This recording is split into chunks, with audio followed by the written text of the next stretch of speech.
Ibinahagi sa akin ni Lola ang kanyang napakasimpleng hiling. Matulungan siyang maproseso ang kanyang senior citizen ID card para makakuha ng mga karampatang diskwento sa mga bilihin at serbisyo.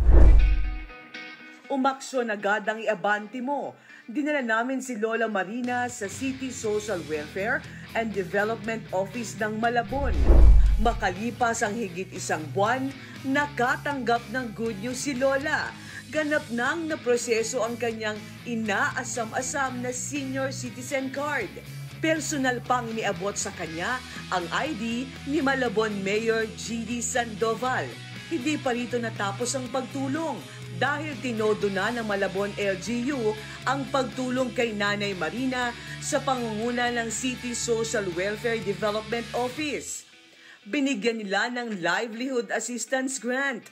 Tina, Po. kung ano pa po ang matutulong namin sa inyo, huwag po kayong mag-atubiling lumapit at kami naman po ay ready para sa pagtulong. Hindi lang po kay Lola Marina, sa mga lahat ng mga nangangailangan po ng tulong, bukas po ang pintuan ng City Hall, kahit ano pa po yun, hanggat sa abot ng makakaya namin.